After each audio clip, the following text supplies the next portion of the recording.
Howdy, folks. Welcome back once again to that daggum Lawrence Jameson show. And for you, some of y'all that ain't never seen it before, it's all about Warhammer. And lately for me, it's been a Warhammer Age of Sigmar kick. And in particular, I've been building a Nurgle army. And I joined up with a couple of leagues. One of them is on a Sunday. And it's like kind of like a narrative league where it's very friendly and they're very casual, and there are a lot of newcomers in that league, you know. It's very little cutthroat going on. And then I joined on to another league that goes on a Monday nights at another place, and it's a little more serious, I guess, about playing the games, and it's about 1,000-point league, and it's kind of building up to a 1,000-point tournament that's coming up in 2 weeks. So I've been kind of, not frantically, but I've been trying to pick up my pace on painting these Nurgle army that I have.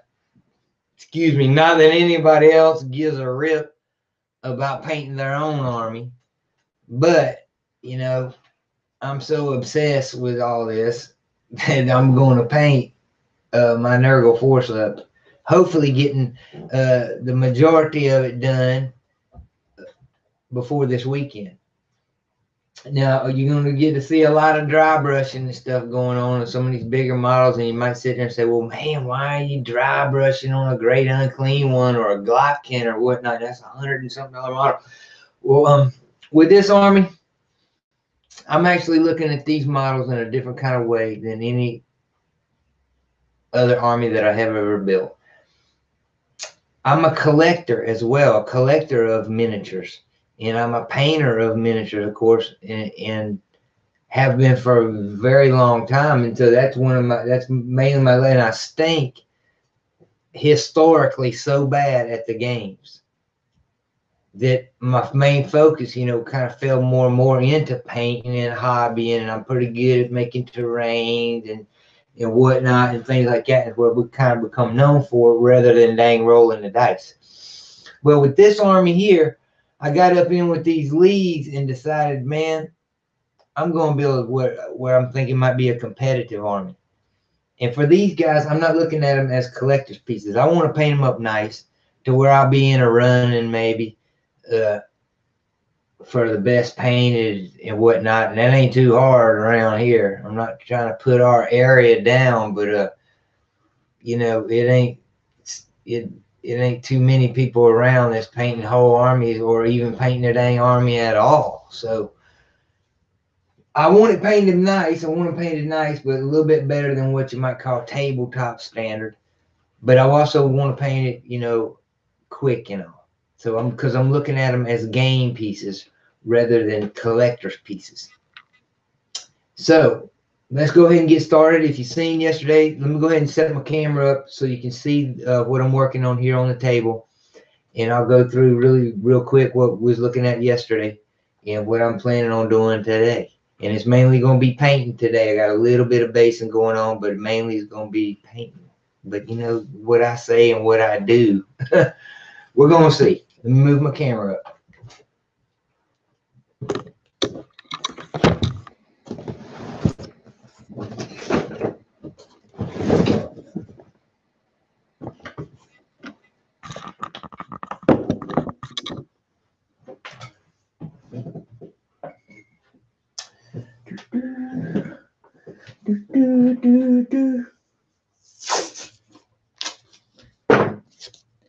Man, I ought to start making like music or something in the background of these or something. But I reckon I'll just keep on talking. I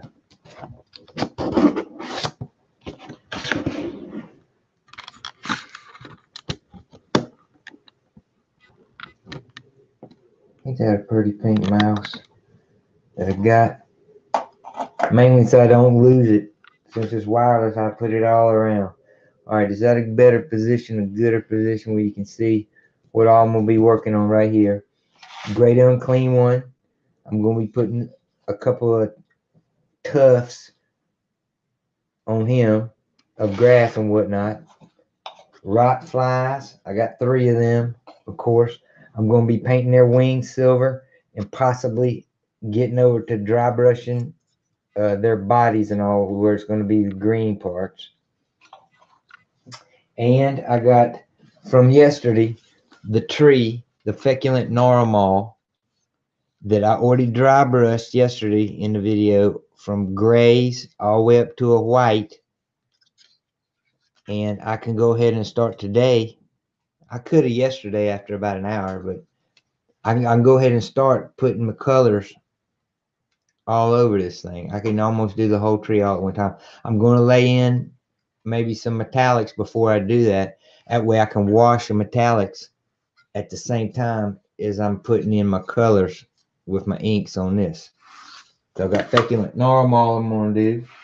And if I get around to it, and I need to do more working and less talking, if I can try to do both at the same time. But I got this here Glotkin. And Clarence, hang on a second.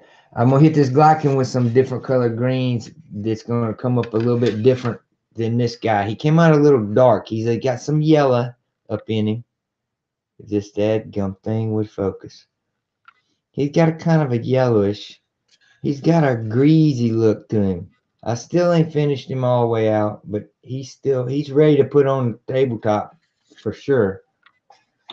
But what I was planning on for these wings, Clarence, was just I was gonna put silver in different kind of shades on the little sections, different shades of silver, almost like you see on the side of that gum old fighter jets, Vietnam style, when they was just memorable before they was keeping them clean, and you had the different panels that took on a different sheen, each one of them, like on that gum F100s and things of that such. So something like that, I was thinking about doing that, and then washing with maybe some diluted blue, and doing some kind of metallic type of thing, man, and do it in some kind of contrast to my green. I'm getting a lot of green, especially since I base coated in the green spray. Man, it just looks everything, green, green, green. So that's what I'm gonna get going and get started on. So let me get some of these out of my way.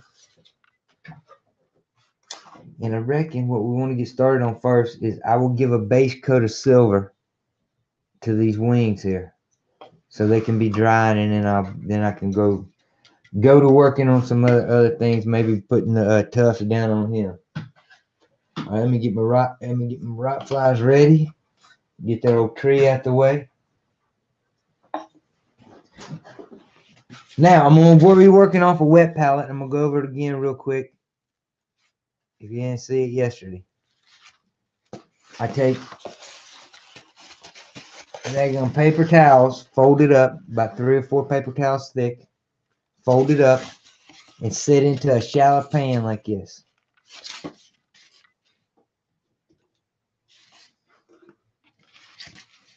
Then pour in some water. Now I'm gonna dump right here into my little can I got right here. Now I'm gonna hold up for the thing. Now you see the water running out in I want to let it run out until it starts to do the dribble. Right, like that right there. Then I'm gonna turn it back upside down. Let it run back down. That same daggum. There it goes. It's coming with a thing, going to a dribble. Once it comes to a dribble, then that's good. It's ready. You just want to turn it both ways until it dribbles and doesn't go in a steady stream. So let me move this up a little bit. I think that's a better spot.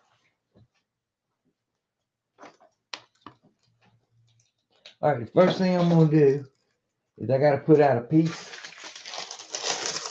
of that parchment paper, which I have right here. I'm gonna cut it a little bit square. And I put that on top of my wet palette, on top of my wet paper towels, and rub that in. And you know, I talk about it a little bit more in the yesterday's video about rubbing it in and how to get the, and what kind of parchment paper. I believe I showed it in the video. Because the parchment paper itself has to get wet enough so it don't curl up on you.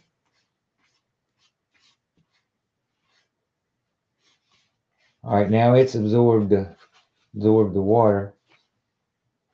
Heck, I might not be wet enough. Sometimes when you spill too much paint up into these, man, they won't hold enough water. They'll act like they're holding water, but they don't. That's good enough. Now what I'm going to do is I'm going to base coat them in this regular GW lead belcher, which is their base coat of silver. So I'm going to use a pretty fair sized brush because I'm base coating. I'm going to use this big sucker right here. But I am actually going to put it out onto my wet palette because I don't know exactly how much I'm going to use. Because I'm going to use a lot. There's 4 wings on each one of them. But you don't really want to thin these metallics too much unless they start to get thick. If you already got a decent consistency on the palette there. It's also too, it's very, very dry up in this house here. You know, if you'll notice here, I got one water thing for metallics and I got one for regular paints. But I'll use the same brush back and forth, but I just won't use the same waters. And I really don't have no problem with sparkles or nothing like that getting into my regular paints. So the wet palette here, back to what I was saying, will help keep this a little bit moist while I'm working with it. All right. And I'm going to go over. I'm going to try not to go over that spot, that very front edge that I had washed. That's kind of like the, you know, the bigger part of the membrane or whatever. That's one wing down.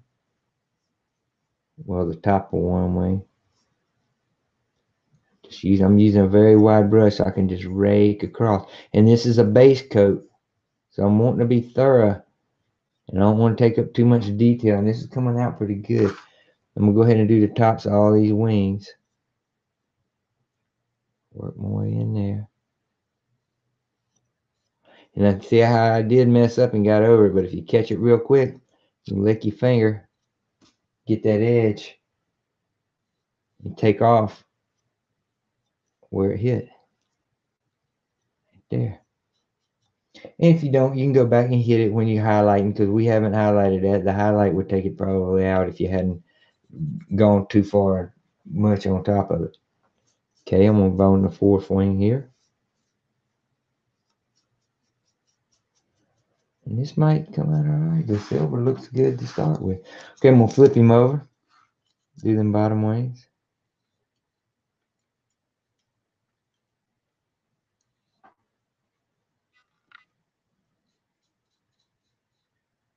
And on a wet palette, it just almost seems to, with the metallics, of course you ain't adding no water, but on a wet palette, it just almost seems to wet it for you, and you get a really nice consistency. I know there's a lot of folks that's down on GW metallics and talking bad about them and talking up other brands. Man, I have never had a problem with GW metallics. I like them. And I don't see no reason to switch. I pretty much have my base coat of silver is this lead belcher. My base coat of gold is that retributor for all my golds. But you can make a lot of good tones off of them 2 bases. See how I went over and with that finger, pull it off of there. And the highlights will take the rest of it away. But you can get a lot of different tones off the top of just them 2 colors of retributor and this lead belcher. But I'm going to accent those different tones by what I was talking about earlier. Putting in different panels See each one of these segmented parts on the wing. I'm gonna paint it just a different shade, a little bit different shade of the silver. So that's one of them down. On to the next one.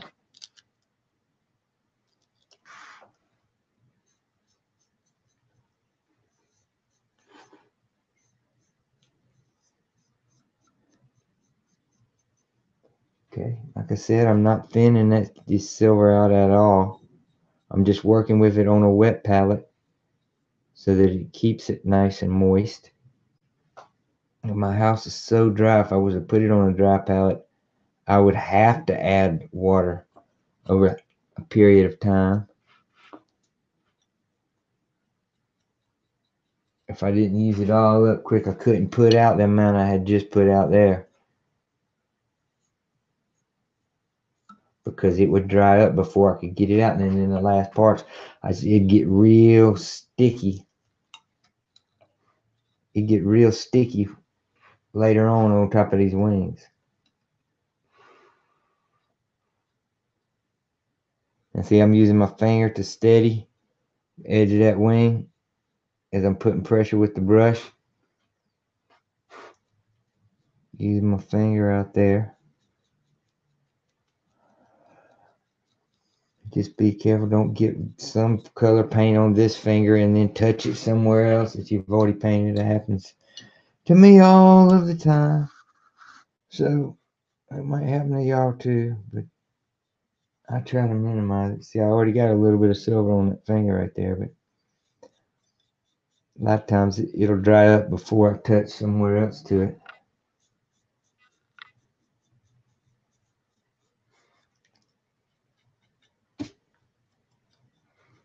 All right, working my way through these guys right here. More than halfway done with the second one. So I done reached past the halfway point. Trying to go too fast and getting too sloppy. But you know, a lot of people say you can't mess up Nurgle. That sloppy is what Nurgle's all about. And if you got a little bit of pus running there or ooze running here, that's a good thing. Or if you can't really go outside the lines with Nurgle. And there is something to be said with that. But it's at the same time, it can be a little bit, I'm not gonna say it's difficult to paint. They're all different to paint in their own ways. Nurgle ain't more difficult than the other ones. But there's a lot of detail on these models, especially all these newer ones. Tons of detail.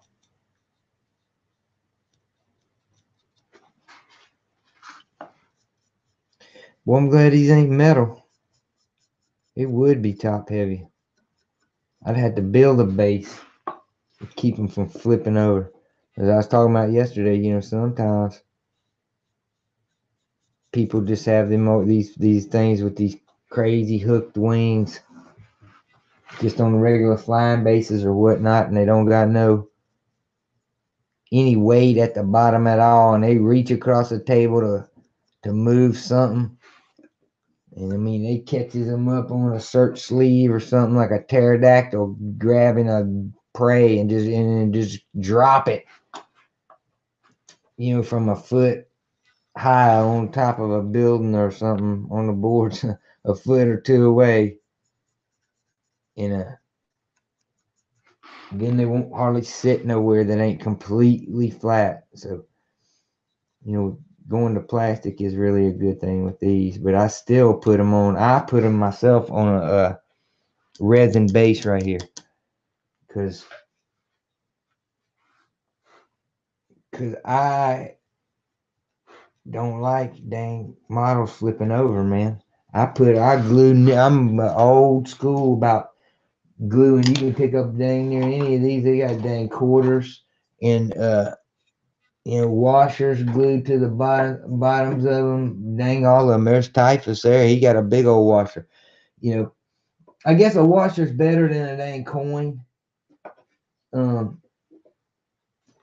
Because a coin, then you can't put a magnet there in the middle if you wanted to. But I got plenty of models. I had a whole Zinch force that was nothing but quarters up in there, because a quarter will fit right up in a 32 millimeter, real nice, a quarter. And the daggone washer, if you go down to the hardware store, the washers that are the size of a quarter almost cost a quarter. So go figure that out. So what I done was I had a whole mess of Zinch force all up on quarters. And then in the hard cold of winter,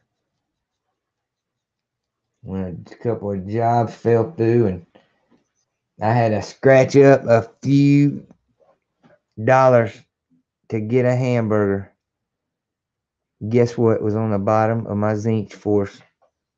On the bottom of them. About $7.50 a quarters. That's what was on the bottom of it. One meal. Then at the McDonald's, that's about $7 is gonna get you. But anyway, now all those are done. I've painted all the wings silver now. I'm gonna let them sit for a second. That's why I like to multitask. I'm gonna let them sit for a second, let them dry while I work on something else, and I can come back to them.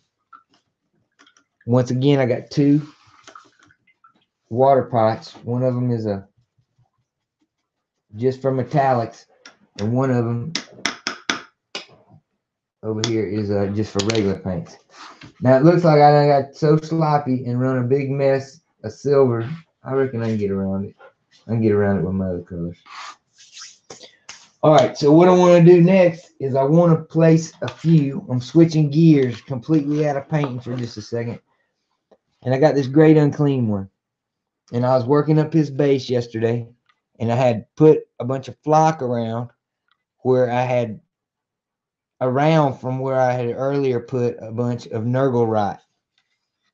And I've dang near just about used up my whole pot of Nurgle rot, and I'm not near done with this army, so I'm gonna have to buy another one this weekend when I'm playing up there at the store. But I had come around and put, as you can see, of just a menagerie kind of a flock around there. Now I'm gonna glue on this. I'm doing this base really simplistic, but it's gonna tie in with all the other bases I got going, like on these Blight Kings.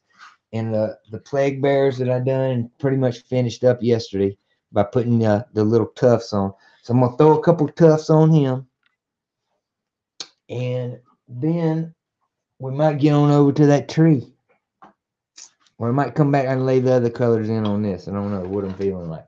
All right, let me throw the tufts in on him. And by tufts, what I'm talking about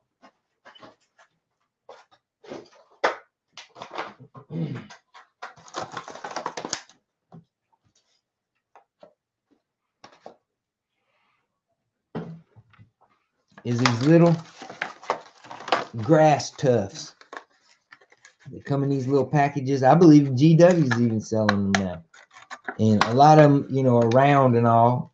You know, these are more natural looking. I think the name of the brand here, I got to give them a little credit, is Mini Nature. They're dang proud of them, I'll tell you that. For $8.99 for a daggone pack. But if you're just doing them for just basing and putting a tuft here and a tuft there, you know, you can run these out and last a while. But if you're making model railroad scenes and big dioramas and things like that, man, you know, you can run through these. They get expensive. But they got all kind of colors and all kind of different sizes. And I'm gonna throw a couple of these tufts and show you how you use these, I reckon, on here. So one of the main reasons I want to throw some tufts on there, not to just give texture, but right where the slime meets, excuse me, I was drinking a Coca-Cola, where the slime meets the daggum flock right here, where you put the glue down, there's almost always a line where that glue dries, where the glue dries first, just right on the edge. And you almost can't never get the flock down quick enough to get right on that edge. You always get that little shiny line.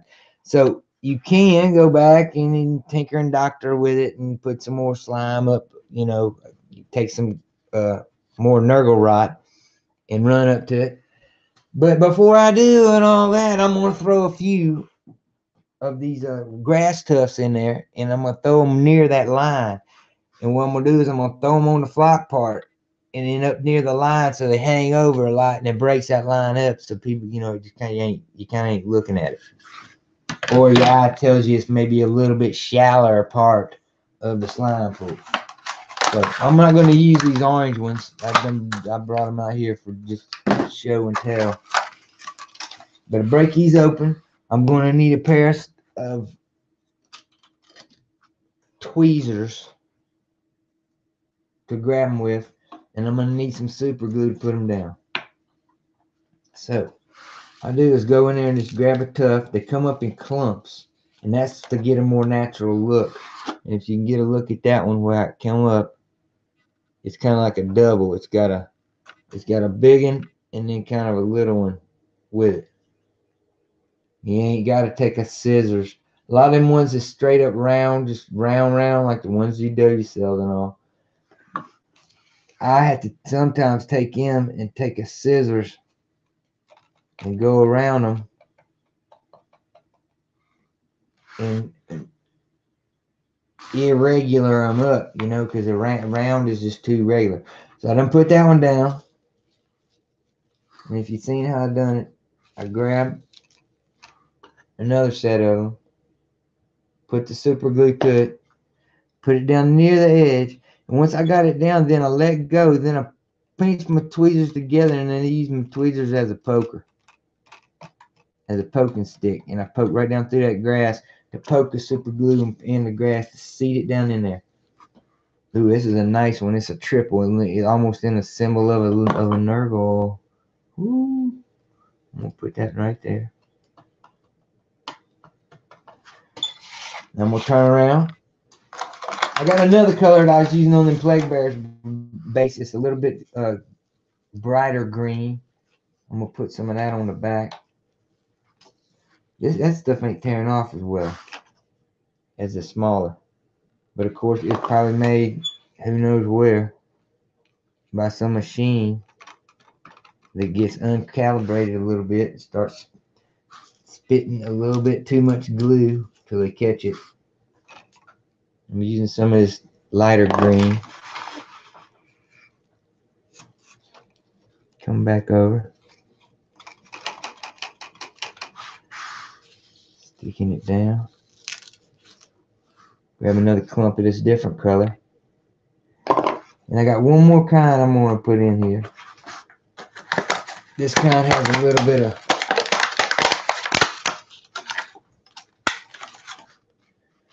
of flock built in up to the top of it. Just to give it a little bit, let's just, you know, a little bit more variety since this base is so dang huge.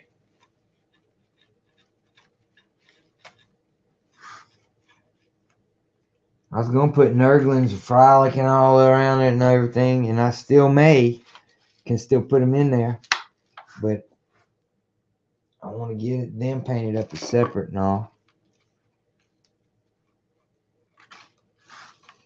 Get some of these down.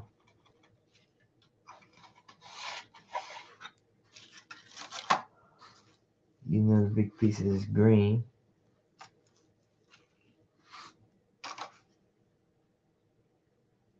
I don't know if you're noticing how I'm laying my super glue down like that.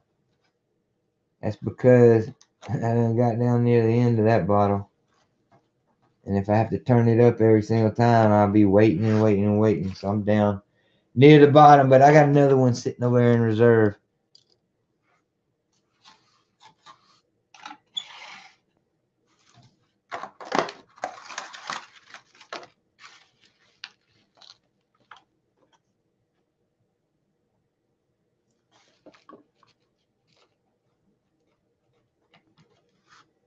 Alright, I'm just about done with this one, and I'm going to go back to painting some more of that silver, I believe.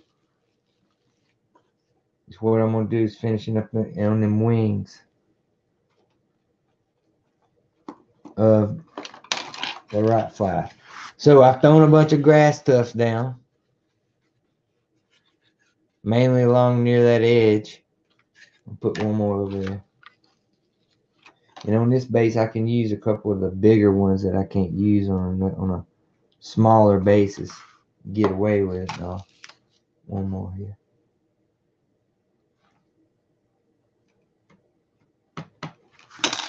All right, that's good for him for right now. You know, really, I just need to go around when I finish a little bit more of these. I'm gonna go around and paint that edge. I'm still debating what color I'm gonna do the edge. If I'm really gonna leave it in a Death Guard green, or if I'm gonna go to you know, the standard brown and whatnot. But all right, I'm gonna set him aside and get back to the silver.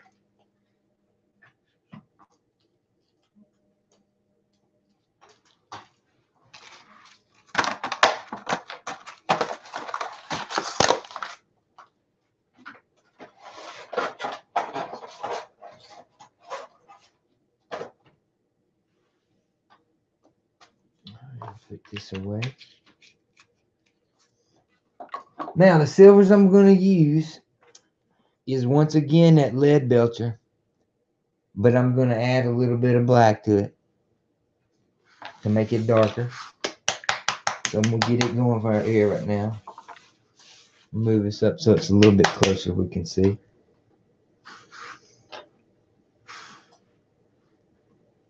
And I'm gonna dip out a glop right there, that regular.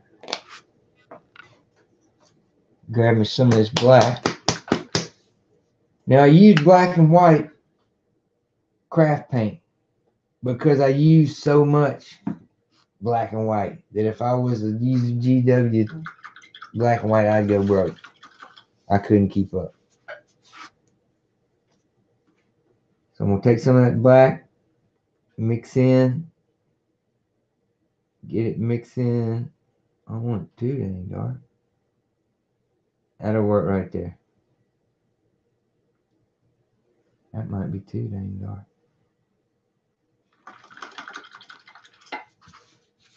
Then I'm going to use another silver I got over here, that Iron Breaker, which is a GW layer paint. I'll crack it open. I'm going to put it out here on my wet palette. And I am, you know, I'm not mixing it with any other different color. Just keeping it straight. Then I got over here a dang paint from the MSP. It's a little bit of different silver. It's called Shadowed Steel. It's a darker, a little bit darker than the base coat, and a little bit bluer. It's got a blue to it. Then I got one more because I'm gonna put this one out in case I want to use it somewhere. This is the one called Zinc. And oddly enough, that's the one I use on all my Zinch weapons to give it a little bit of a magical look. So I'm gonna take my first one. I'm gonna pick out a brush. I'm probably gonna use this GW medium. And now I'm gonna start picking out panels. I'm gonna use my let's take my darkest one. My darkest silver. And we'll pick out a small panel. And we'll paint it that dark silver. Alright.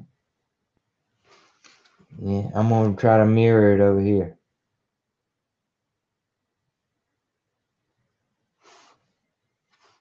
I'm gonna find me another small panel over here and near the same location on all four wings. And I'm gonna give it that dark silver look.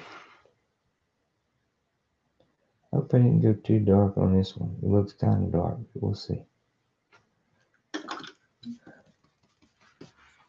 Alright, I'm gonna do that, of course, on the bottom as well.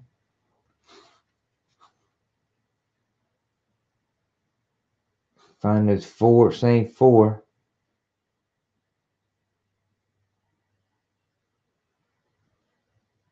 Put it in. Almost like a paint by the numbers on these, except it's paint by the shape. You know. But it is kind of paint by the number. Again, up under here. Find that small one in about the same location. I'm going to use that one.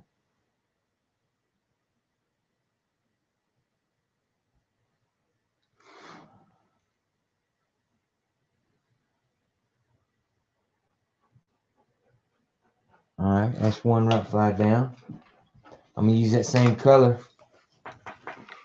And I'm going to hit this next rot fly, and I'm going to do it to all of them in the same spot.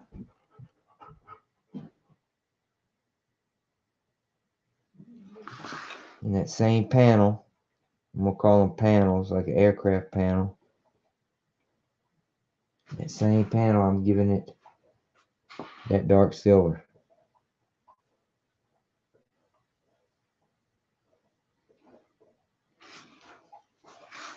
On all four wings, top and bottom.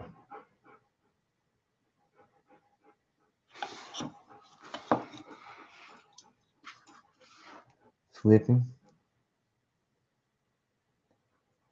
Man, I've really been happy about how these fellas been operating for me on the tabletop. Buffing them up, extra attacks. They already come with a fairly hefty number of attacks already. And when you buff them up, and maybe hit them with that Blades of Putrefaction, but you're going to need a dang Rotbringer, sorcerer to pull that off, or, the Glockkin can do it. But that Blades of Putrefaction and +1 to their hits for being within 7 inches of a Nurgle hero. Man, you can put a hurting. Not just the sheer amount of wounds that the enemy got to roll, the saves they got to roll. It's all mortal wounds that they can throw down from that Blades of Putrefaction, because every 6 is a mortal wound.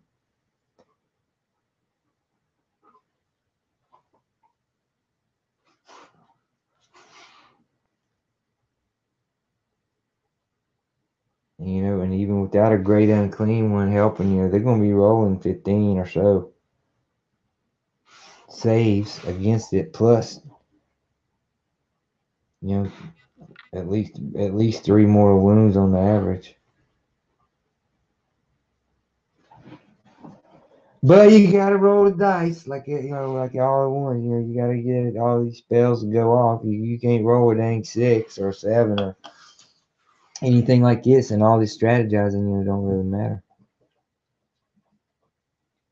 I played a game just the other day, just a week or two ago, and a fella had an orc warlord, and he was rolling his charge roll, and he rolled it like a 5. But he had some re-roll mechanic or trinket or something or other. And 5 wasn't good enough for him. He wanted to get further up into it, and maybe deeper into one of my heroes or whatnot. So 5 wasn't good enough roll for him. So he done his little re-roll and rolled Snake Eyes, and had to sit there. Well, it ended up being the death of him, because he couldn't get to no one for that charge phase. Then it become my turn. I charged his big self with my best hand-to-hand man. In fact, it was a Dark Oath chieftain who was allied with me. It's one of my favorite allies for this Nurgle Fourth is that Dark Oath chieftain, because of his points. His only 80 points, and he's all about the same thing as they are, getting in close combat and laying down some dang wounds. And he came up and killed that dang orc warlord in one swipe. Now, granted, orc warlord was wounded before that, and we hit him with an arcane bolt that same daggone turn. Now, all right, let me get back to this. I missed one right now. Let me check real quick any of these spots I missed. Miss that one.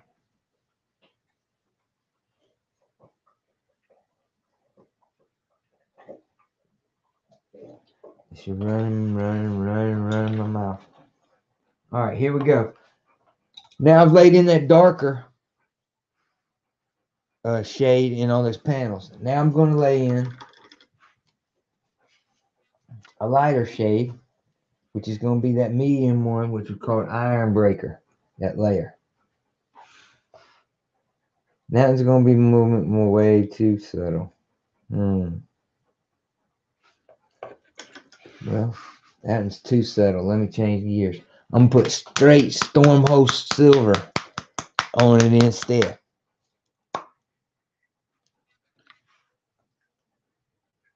Which is my brightest silver that I have over there. It's almost like an aluminum silver.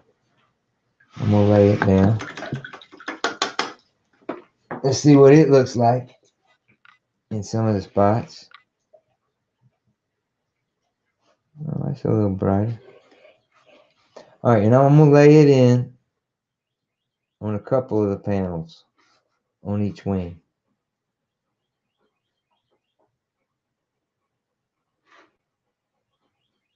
And I kind of want to mimic, again, which panels I laid it into on both wings over here. Get down to here. Oh yeah, it's going to look nice. That's, you see how I'm laying in a brighter, lighter, bright aluminum color. I'm going up under the wings. I'm going to do the same thing. I'm going to lay that color in. And I'm going to lay it in the same spots up under on the same panels. I'm going to get 2 panels going because of these big wings are going to take up more and I'll have to come back on them if I don't.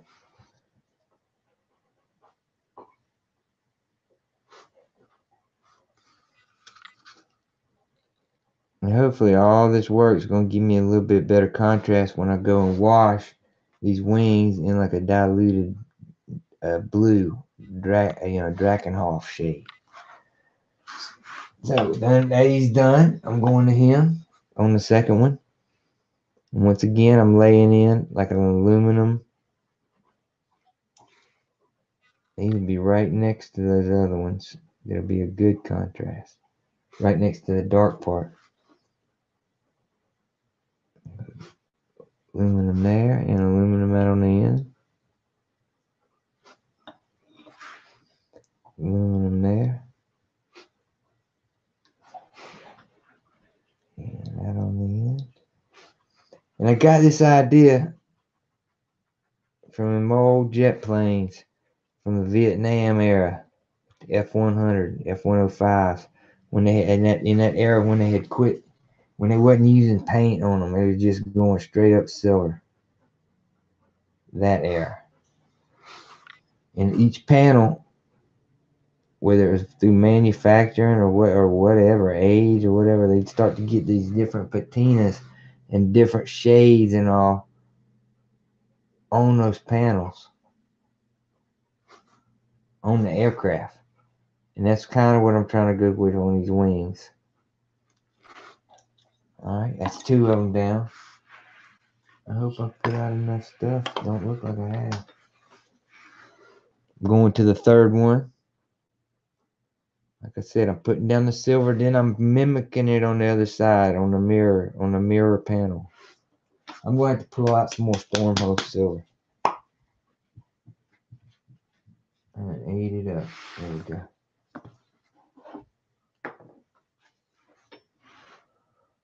And like I said, I'm putting it down on a panel. And then I'm mirroring it on the other segment, whatever you want to call it, of these wings. And I know right now they look like they're dang metal. And I'm a hope that they're going to look less like metal and steel and all when I go and put the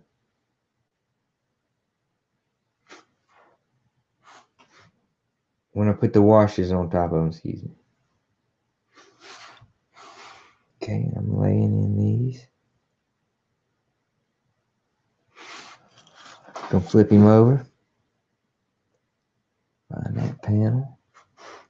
Doing 2 on each wing to start with. I might have to come back and put more.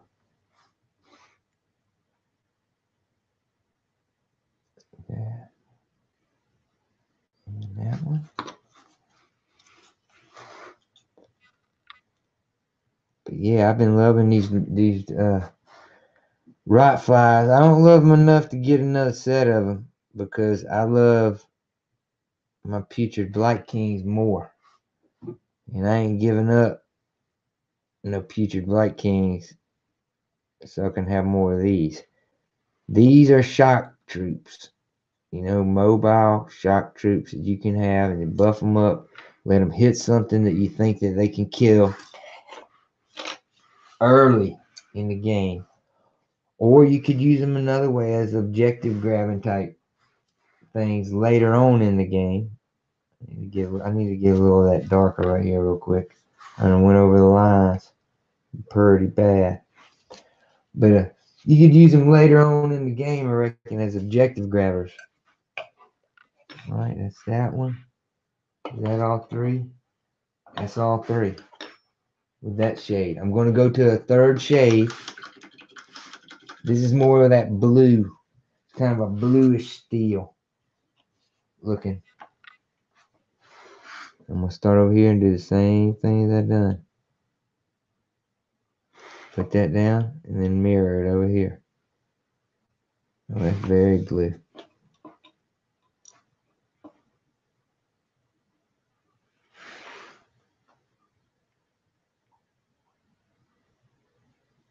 Almost a purpley blue. That's going to come out good.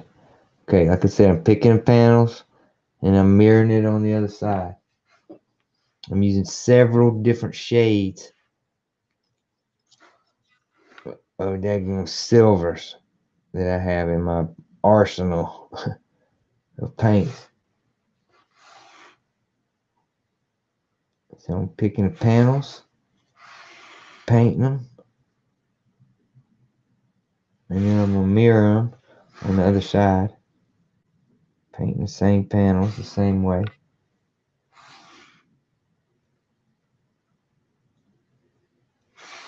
Alright. That one.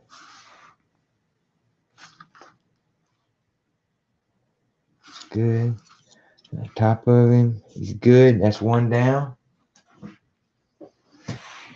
Oh, please don't come out looking just horrible, but we'll see.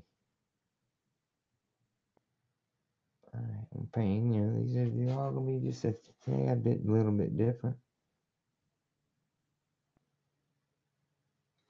on which panels is what.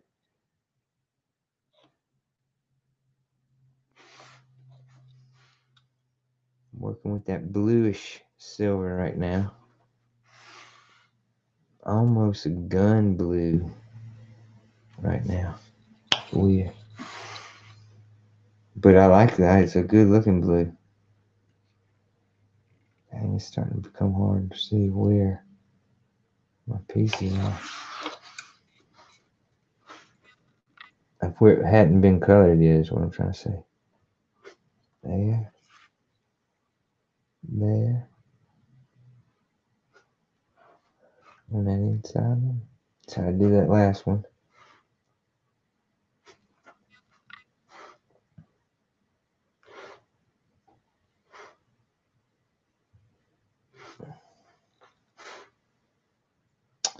I just painted over one of my dang bright ones. That's alright. Moving on to the last one. Trying to locate one of those medium, one of the original base colors to go over the top of with this bluer blue. This blue or silver, I mean. I'm finding it. There we go. I think this is going to come out pretty good when it's all said and done.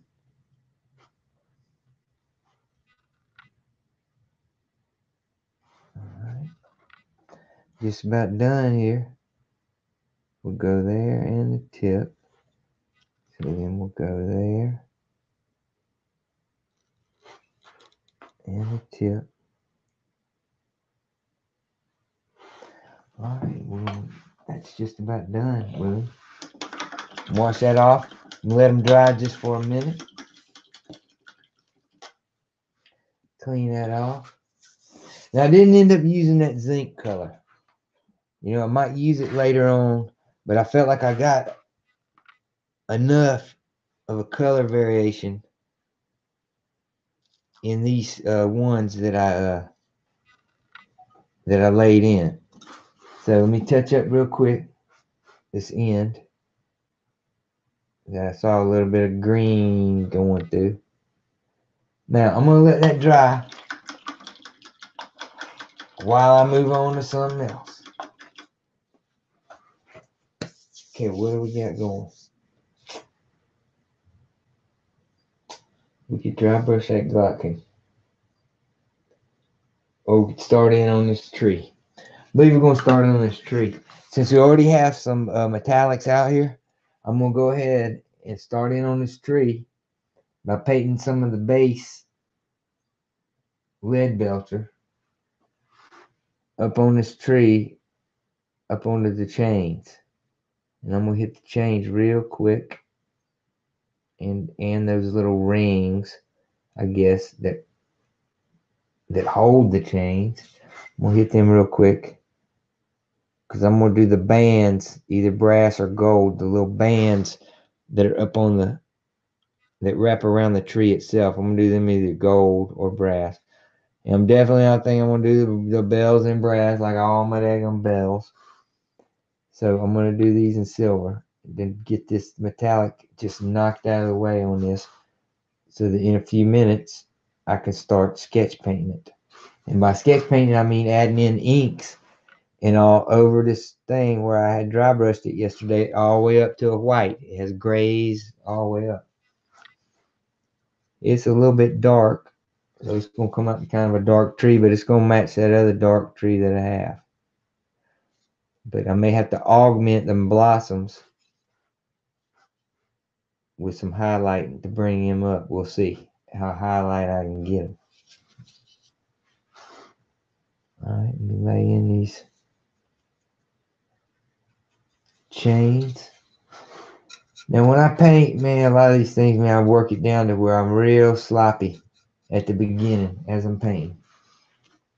This is the first steps, or what you want to call it, are pretty sloppy. And then I have to get more and more in control of my painting and where the paint's going down as it comes less and less and less. And that's just something that helps us speed up time. So because when you can be sloppy,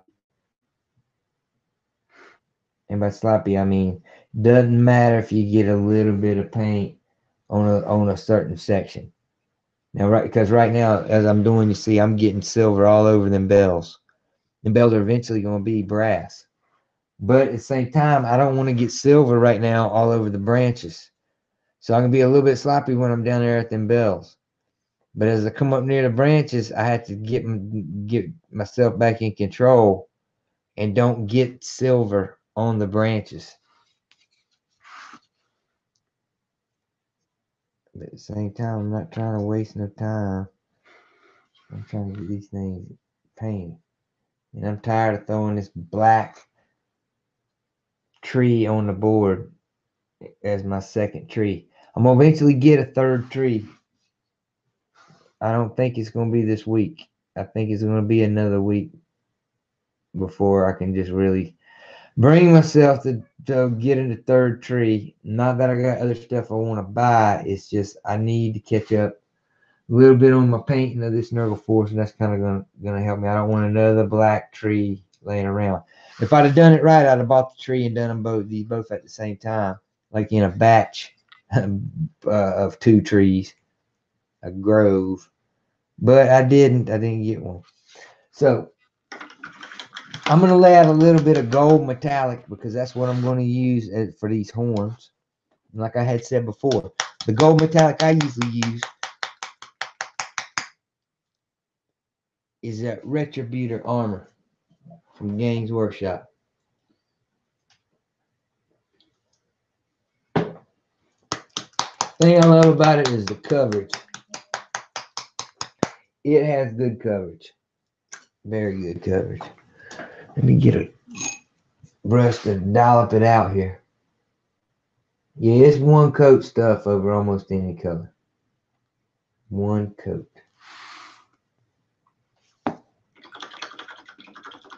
Once again, I have two different waters that I wash out in. One is for metallics, one is for regular. I'll use the same paintbrush on metallics or regular paints, back and forth.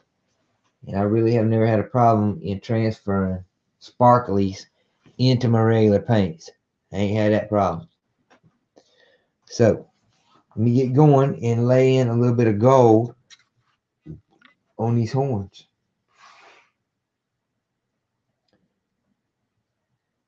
And I gotta be, you know something, I'm gonna do that rim the same. I'm gonna do that rim, there's a ring around it. I'm gonna do that ring in gold too.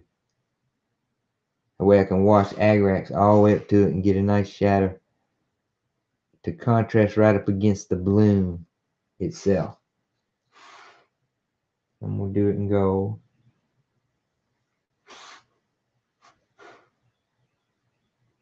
I'm kind of painting that rim first because that's where I gotta be careful. And then I can get out on these horns where I gotta be less careful. Thing about the horns is I don't want to glop it up. I'll make sure I, spread it evenly on the horns and not leave it glopped up. You know something? I think them horns are organic. And that's a ring. Yeah,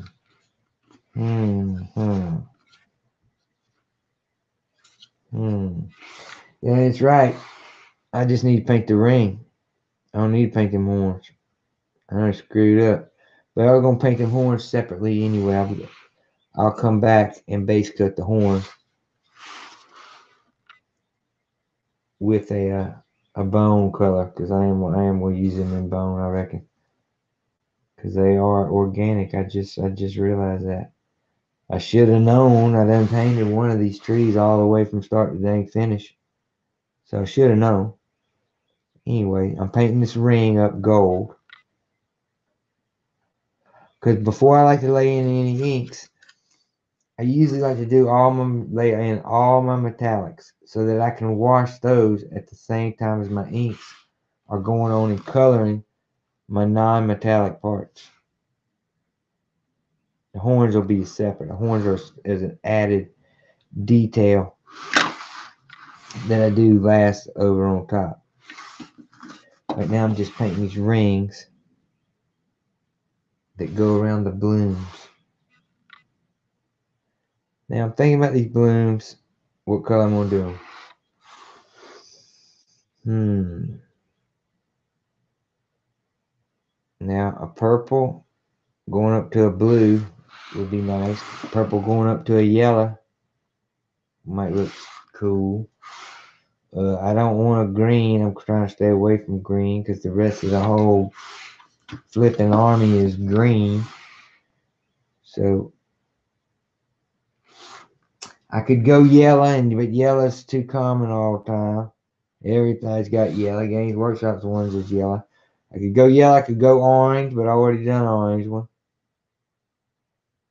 Could go orange again, but this one's I'm sketch painting, and that other one I pretty much was hero painting. Alright, I got one more of these rings to go. I'm working my way around as fast as I can go, y'all.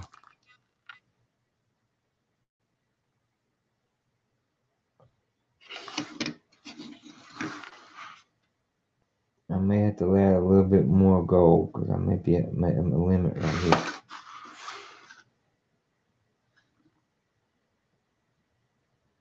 But like I'm talking about, I can at least get messy up on top of these. Did I just break a bell off? Look at that. I'll fix it later.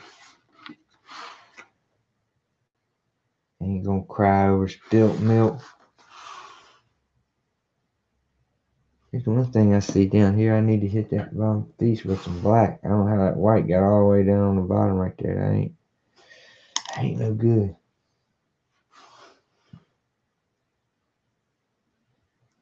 Come around now. This is where I gotta be careful not to get on the blossom. I'm not trying to get gold on the blossom. In between here, I can rake back and forth, and I can hit the. Don't matter if I get some gold on the old teeth or the horns and all, because I'm gonna come back later and paint the horns, so I can be a little bit sloppier and get it on the horn. Go behind there. Get that. And I gotta lay out a little bit more of that retributor gold. That should do.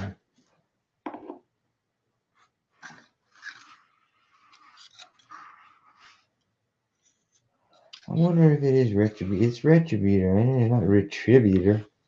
Retributor. But you know, I don't know. Retributor, I believe. Of course, I'm not the one to ask about pronunciation of any of these daggone words. Because I got my own lingo and all what we talk around here. But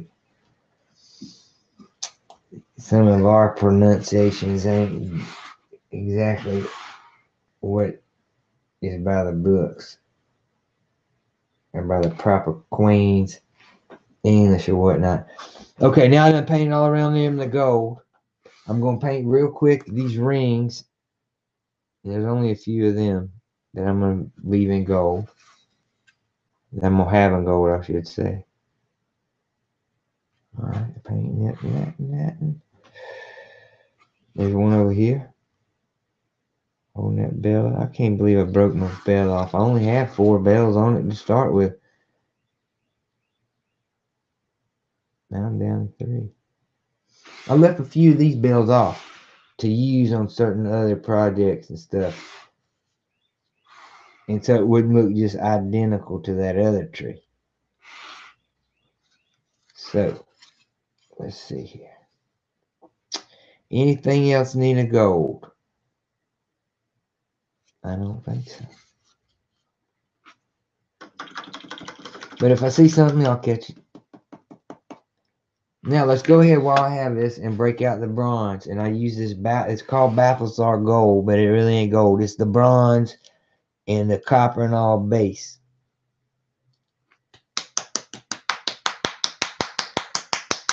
So I'm going to hit these bells, even the one I broke off. I'm going to hit these with that real quick.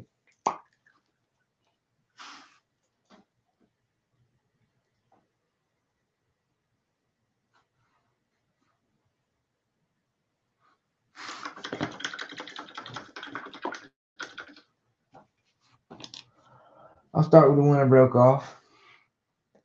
Make sure you get the underside of it.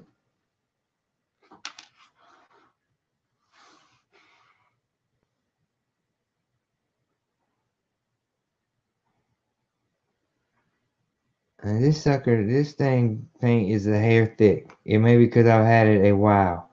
So, I really ain't got time for it to sit there and let osmosis take effect and pull up enough to like thin it out. So what I'm going to do is instead of grabbing water and thinning it out, what I'm going to do is I'm going to wash my brush out. And I'm just going to leave my brush just a hair wetter than normal. And roll it in there. Alright, and then take it off. And all that did was just add just a touch of water to it, just a barely touch, just to get the consistency a little bit better because it was getting a little thick. You don't hardly never want to add water straight. Excuse me. You don't ever want to add water just straight down to these metallics usually. All right, now I'm painting the bells. I gotta be delicate because I've done glued them on here, and they're hanging by those plastic chains. And although GW's plastic and everything has really gone way up in quality, you wouldn't have been able to do this at all years ago. There would have been no chance. But it's fairly durable, and I can push on it with the brush fairly good. If I want to get my hands up onto that, get my hands up close to it, I think that silver has already dried. Get my hands up close, I can pinch the bell like that and grab it so it ain't wobbling around too much when I'm trying to paint it and end up breaking off, or you know, at the very just getting loose, making it getting towards breaking.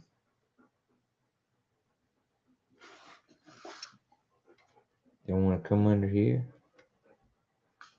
Make sure I paint the underneath a little bit. You ain't gotta go hog wild underneath, man, because nobody sees underneath, man. I mean, you ain't flipping your model upside down on the table after it's done dead, are you?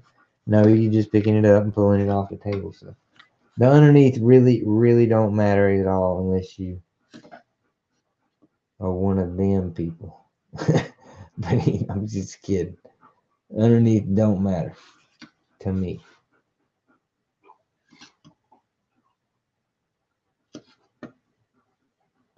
All right. One more bell to go. And I believe I've got enough of that Balthasar gold, they're calling it.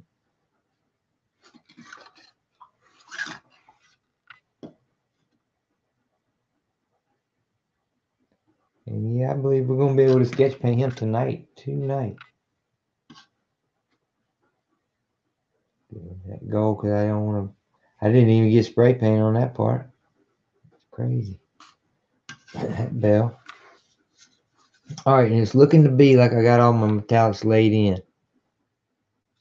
Oh, I found one more of those little bracelets. So I come to my gold, and I had so little of that bronze or whatever, that Balthasar gold left on my brush, I didn't even have to clean my brush. Didn't want to, because I don't want to make this gold no thinner by still having water on my brush. So I'll grab a little gold, do that bracelet. Check it one more time. I don't see any other bracelets. I don't see anything on the ground that needs. That's a dang tombstone with a Nurgle symbol on it.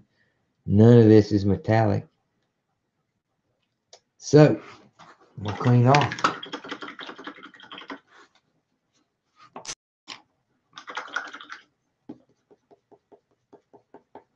Now I'm gonna set him to the side because he needs to dry up, and I'm gonna go straight back onto these rot flies' wings.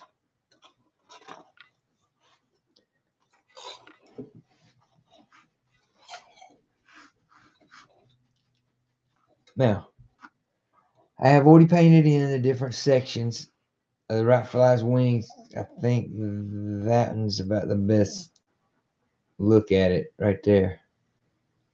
I've already painted in sections of these rot flies' wings to different shades of silver. All right, to give them kind of an aircraft panel look. I am now going to mix up about a little half strength of a Dragonhof nightshade. And I'm going to have to run out of the room for just a minute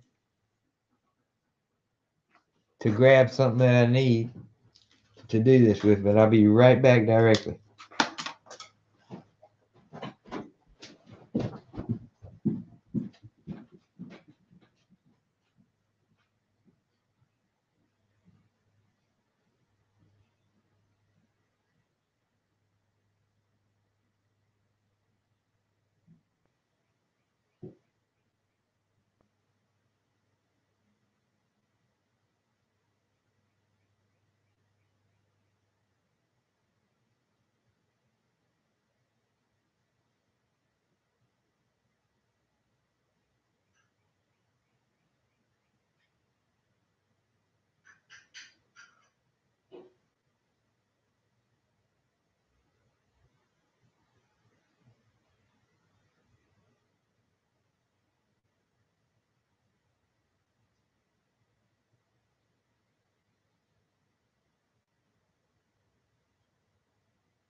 All right, I'm back. Now, what I went and got was a cap from a Coca-Cola. And what I'm going to use that for is to mix up my wash, my half-strength wash. And in that way, I can keep it for a little while, or I can just throw it away. You know, I don't need to mix up a big batch, and I'm not mixing on something flat. This will keep just a little bit. Now, I normally would mix up this half strength with some Lyman medium, but I got a large area and a lot of them to do, and I got a very little amount of Lyman medium left. So I'm going to have to do it with water. But that's how we did it in the old days. And if you hold your mouth right, everything will be fine. All right, so what I'm going to do is I'm going to fill this thing about halfway up with water. This cap from a Coca-Cola. I'm going to shake up my Drakenhof. Now, where is that big brush that I keep dropping and dropping on the floor?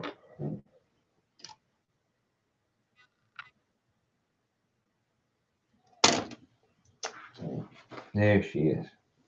All right. Now, this is going to be my washing brush. It's long. It's got some soft bristles, but still kind of small. I don't know what number it might be. But it's going to be the one I'm going to use to wash this.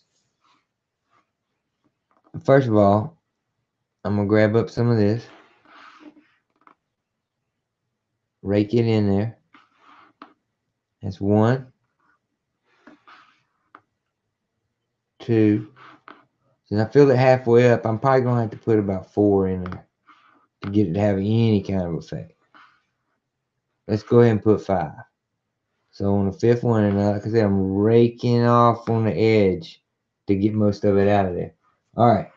So I done put 5 spoonfuls in my little recipe. Let me close that up. I think it's going to be about right. Now check it. It might. Yeah, we're going to go ahead and use it for 1. We might have to do it twice.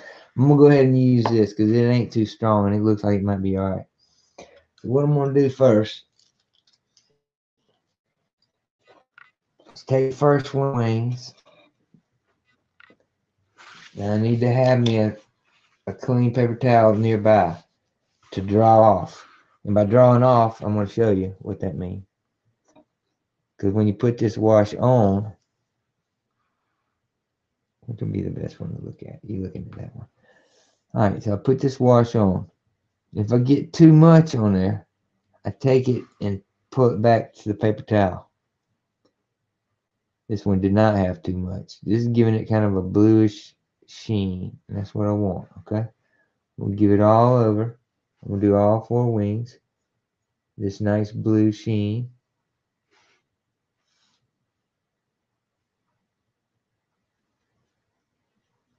Even coat. Fairly heavy. I'm washing. And it ain't called washing because you're just painting a little bit on. I mean, you're painting a lot on. I'm doing a full wash. But like I said, if there's too much on there, if I get too much, I can take it off. This has got a lot of crack and crevice. These wings, because they got all these panels, of course, each has a line. Now, like I said, if it gets too much, a lot of times too much is going to beat up in them holes or on the very end. That's where you're going to catch, when you come back and see, it's going to have too much on there. So if you get too much, you just take it off. That's drawing it off. All right. Now that I've done that, I'm going to do the underside of his wings. Now I'm not washing it so it drips off of there, but I'm coating it very thickly. And then I'm using my brush to draw off the excess. And then come down to the paper towel. You see how I'm drawing excess off with the brush? But you got to hit the paper towel. The paper towel will take it back off the brush. Kind of like I don't know if y'all remember, but back when that Cat in the Hat unleashed the little cats, and that's what the kind of happened, man. They took from one place and put to another. You know, they took the stain off the dress, but now, you know, now they put it on Dad's new shoes. You know, and then that's kind of what you got to do. So anyway, this is the first one's done, and we'll go into the next one. Now I come back, since I'm using water. One of the keys is, and I'm not using lime medium, is to keep it stirred up considerable, like all the time. Like keep coming back to it. Every time you come down into it, you should almost be stirring it. All right, I'm gonna start with that one. Back to that wing. Give it a nice blue sheen, and I'm probably gonna have to hit it twice because I made up a whole lot of this, and this is kind of subtle, and that's good though. That's good. You want subtle. Too much blue would turn this completely blue, and I want it to shine of blue, you know, not just be blue. I still want it to shine.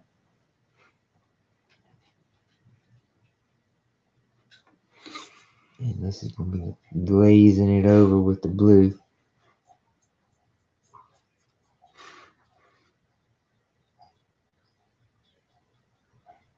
Hopefully this is gonna come out, man. I'm just basically flying by my pants, seating my pants over how to drip, because I have never done this technique.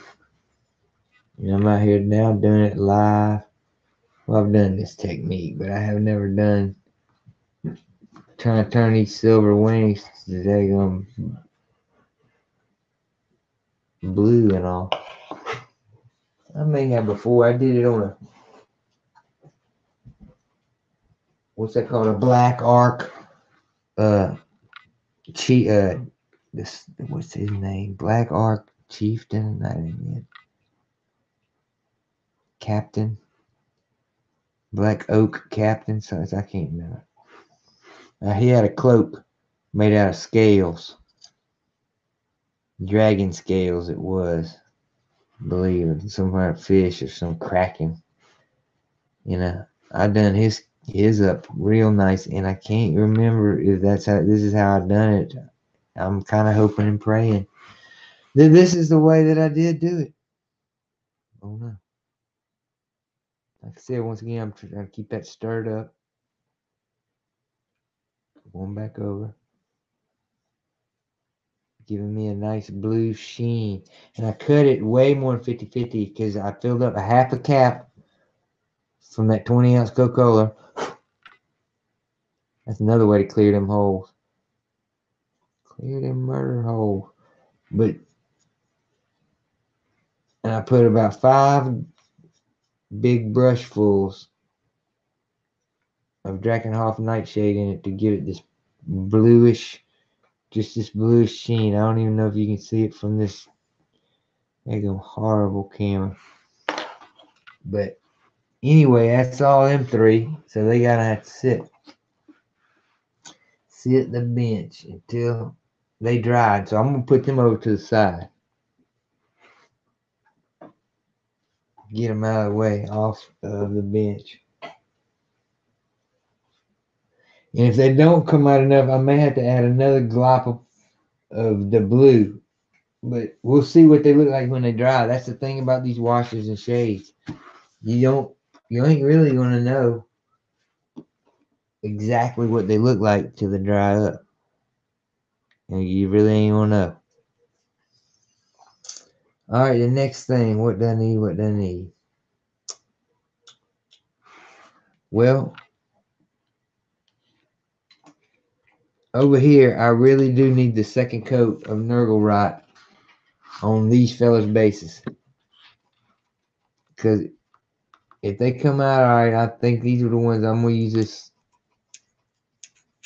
I can't use the whole set, but I'm gonna use at least 5 of them this weekend. But I'm gonna do the whole rest of them. And you see how low I am on Nurgle's right. I don't know if you can see. Oh my goodness. I got just about enough left to do them, fellas. So here we go.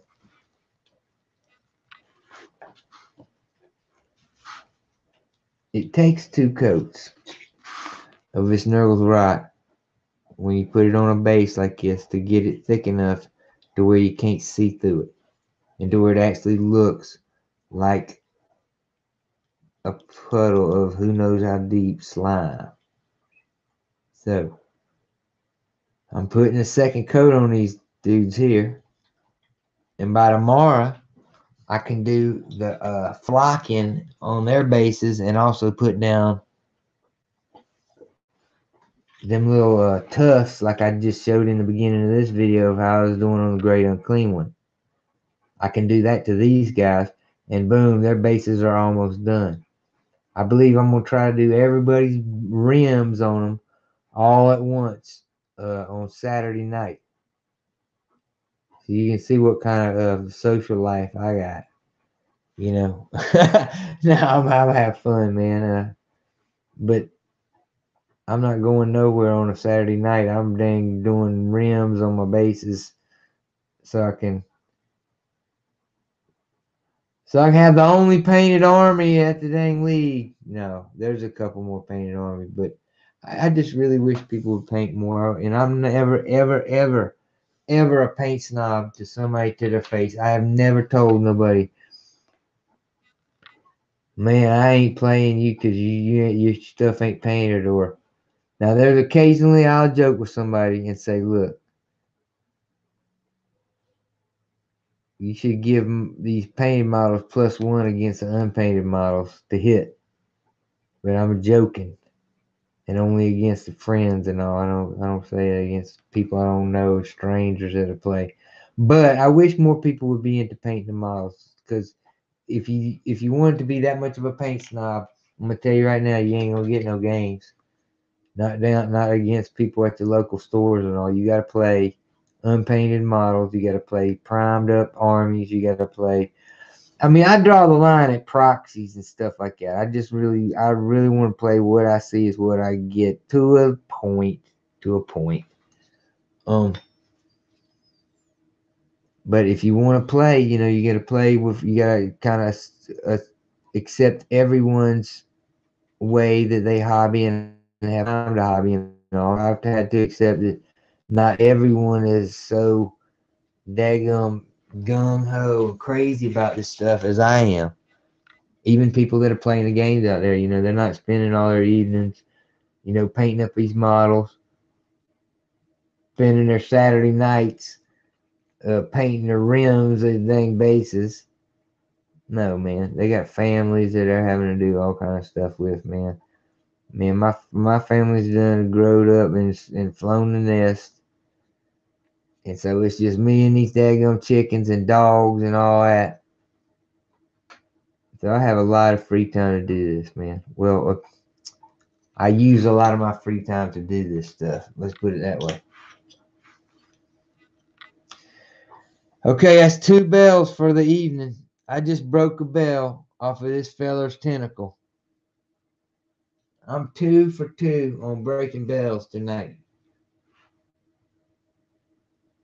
When I break that 3rd one, that's going to be a sign from Papa Nurgle. I don't know what it's going to mean, but I believe I'm going to break one more bell before this is over.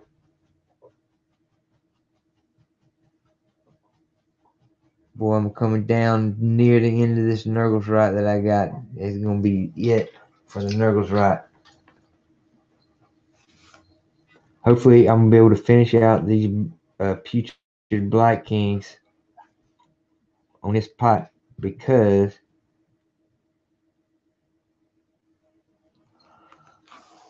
on Sunday, no, that'll be all the Nurgle's Right that I believe I'll need for this weekend for the list and all that I'm gonna be running for the bases. So everybody will be based,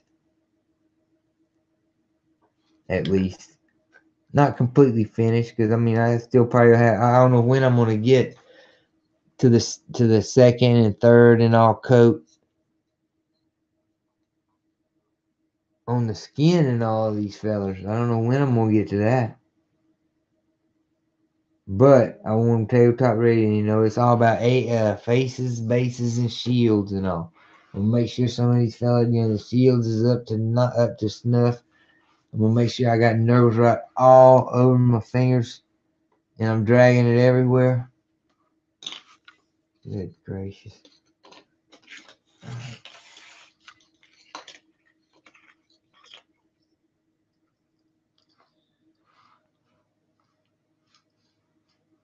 No, hell no, I'm not talking to you, Clarence. No, I'm talking to fellas that I play week after week after week that don't have a painted model in their whole dang force and this and that, man.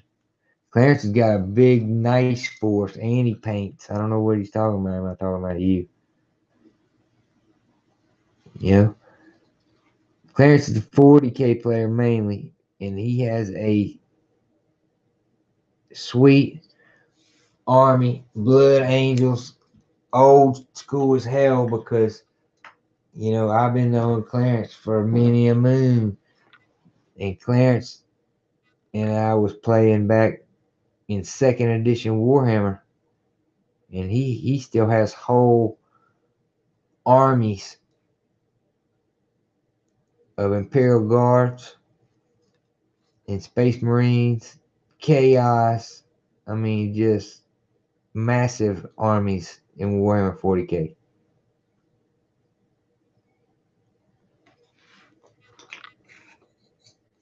And lately, though, I believe for him, it's been all about them Blood Angels.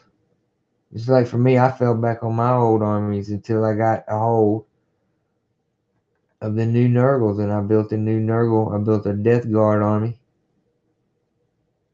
and then that got my interest up in Nurgle. And how I really got into Nurgle by Age of Sigmar Nurgle was it 5 Blight Kings came in the package of Hammer Halls, what they call it. What's it called? Shadows over Hammer Hall. And it's a little box set for a Warhammer Quest, which is a Silver Tower version of AOS. And so 5 Blight Kings come in that. And somewheres along the way, I picked up a Lord of Plagues from down there at the Games Workshop in one of them dang clamshell packages. Somewhere along the way, I picked up one of them.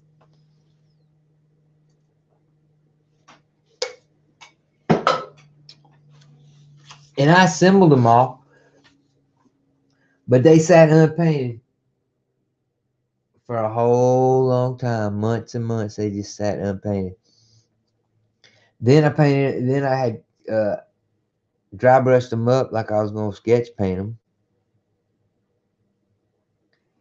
and I didn't end up sketch painting them. I got on some kind of kick where I hero painted the suckers and painted all of them up real nice, and took a couple of weeks to paint the daggum things, and painted the Lord of Plagues with them. And that was the start of my Nurgle army. And then at the same time, all this Nurgle mess nonsense hit. We talking about, I believe that's right at the first of the year, January 4th or something. The new Nurgle hit, and I ordered up a Great Uncleaning. And a week later, I ordered up a Glotkin. And a week later, I had my hands on more of them trees, feculent Narmal, and I had just started going hog wild. And there wasn't a little bit after that, I had that box set called Blight War, which is basically the Nurgle Start Collecting box with Horticulous Slimucks replacing the Pox Bear in that. So, because I thought I was going to run a lot more demons than I did until I'd seen how the Blight Lord, the Blight Kings, the putrid Blight Kings handled themselves on the board against all comers, big monsters. elite monsters, buffed out hordes. Basically, man, they took it all. They took it all. They just absorb wounds, man. They don't have nothing special, but for some reason, you got 4 up save, and they got 4 wounds each, man. And they just the enemy just don't account for the damn suckers got 4 wounds each, and they can just handle it. And then when they retaliate, it gets nasty. So you don't want to leave them alive. They can't regenerate or nothing. But I've had them held a lot of positions. I hold my putrid Black Kings in the highest regard. And I have got myself in my 2,000 point list. I got 3 sets of 5 of them putrid Black Kings. I done solidified for the moment my 2,000 point list. And what it is going to be a Glockin, a Great Unclean One, a Sorcerer, a Lord of Blights, 3 sets of 5 putrid Black Kings, a drone, 3 drones, and the Blight Cyst War Scroll. And I believe I might do something with that because I got all kind of buffs to the Blight Kings about shooting and their rend and whatnot. Then I got a demon contingent, of course. It can be all buffed up by a sorcerer. You know, I haven't tried out that combination yet, but I'm getting them ready right now. I'm having to concentrate on my 1,000 point force, and that's what I'm going to be painting up right now. So I done finished putting the Nurgle rot on all these fellas here, and they got to dry. Let me see if I can get back to those plague drones, rot flies. I believe I can. They dried up. Now, I'm not happy with the way it dried up. I don't think it dried enough blue. Not blue enough. So what I'm going to do is I'm going to take a little bit more Drakenhof Nightshade. And I'm going to get me about 3 more dollops of it. That's 2. And that's 3. Alright, that'll work. I'm going to mix that all up.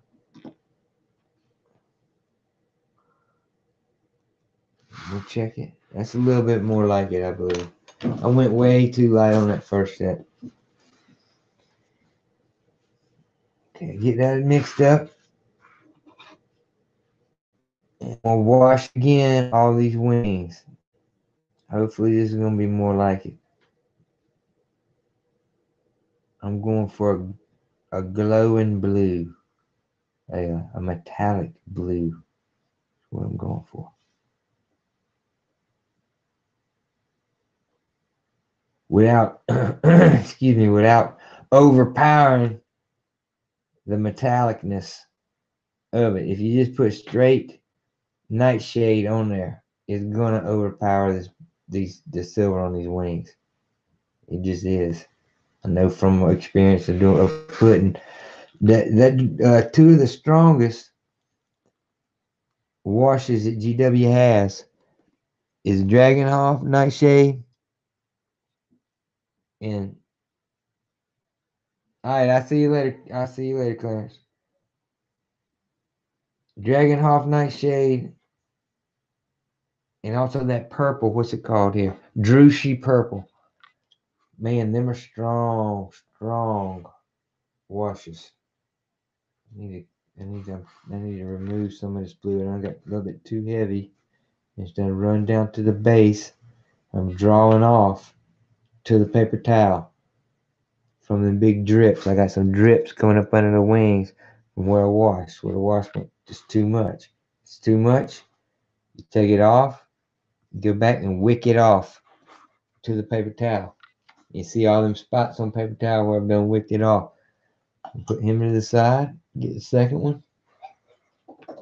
And I may have to work up different layers of this blue to try to get the effect that I want, that I'm looking for on these.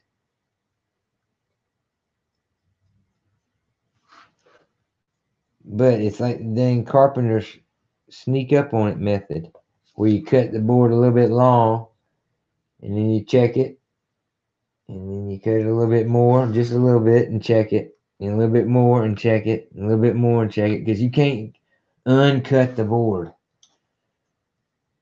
It's called the sneak up on it method.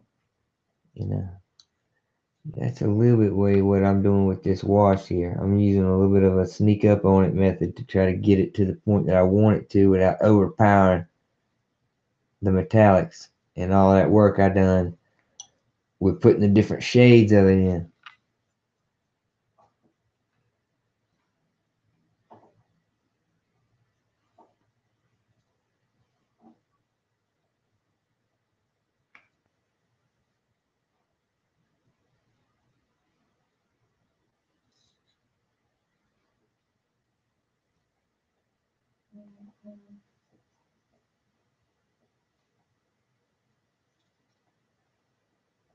Alrighty. So I'm getting about done with that second one. Wick off, like I'm talking about. If you got wicking off. If you're getting too much, if it gets too much of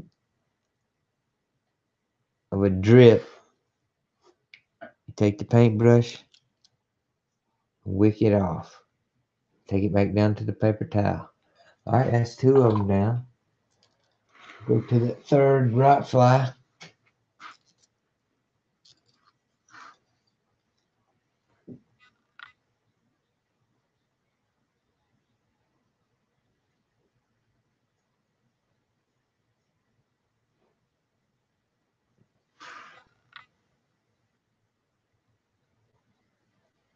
Alright, I'm just kind of glazing using that blue. And it's looking like it is going to take multiple coats to get it worked up to a blue. I didn't go strong at all on my mix. And I mix with water instead of ramen medium.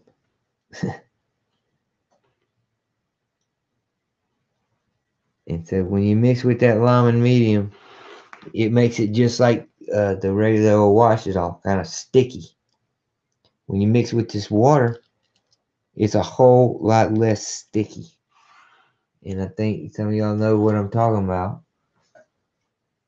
When I'm talking about sticky, when you put down a wash on the model, it's almost like it's paint, but it's invisible and it's like sticky. Alright, so I'm done with that third one. Let me try to wick off some of the more bigger, and it's usually going to run down to the bottoms right here. And that's where it's going to be too much. You want to leave a little bit, but you don't want too much. And the only way you're going to do that, look at me spilling. I didn't spill it all. The only way you're going to learn it is from experience of doing it and trying it. That's the only way you're going to learn any of these new techniques, is trying them for yourself. Now, I believe that I'm going to leave the sketch painting of the tree for tomorrow, probably tomorrow morning show that I'm going to have. Because it's starting to get late here. I'm pushing up, I guess, close on 2 hours. I want to try to start keeping these things right around 2 hours or right under them, you know, per session and all. And I got a couple things around here I need to jump on real quick before dark. So I believe I'm going to wrap that up for right now. And I hope y'all come back for tomorrow morning's episode. And I'm just going to number it, you know, hobby time, Rotbringers and all, number 3. And I'm going to have probably one session tomorrow morning. And I may have another session tomorrow evening. And you're going to see how these all start getting built up. And some of the things I'm going to do tomorrow morning is paint the bell, dry brush the bodies of these things, dry brush the riders, paint their weapons, basically base coat type things. I might not get to these bases as far as doing them. That might be one thing that might not get done this weekend, but I'm going to do this. Look at me. I'm going to go as far as I can with it. Coming out all right. I still got a little bit of drippage that I need to wick off right here on a couple of them. That looks all right. That looks all right. But tomorrow as well, like I said, I'm going to do the sketch painting, which is the inks and all on the tree. I'm going to lay down some kind of somethings on the sorcerer, even though he ain't part of my 1,000-point force. I need to start laying some base coats in on him.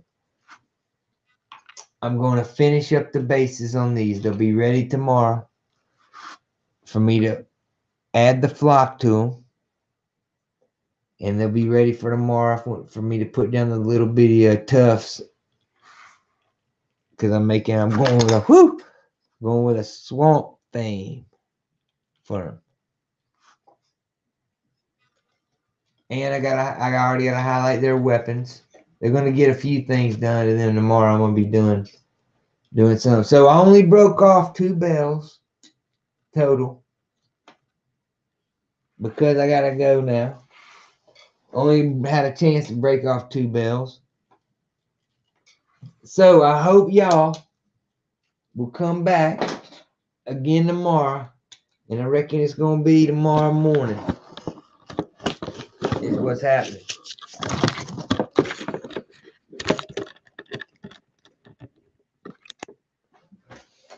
It's going to be tomorrow morning around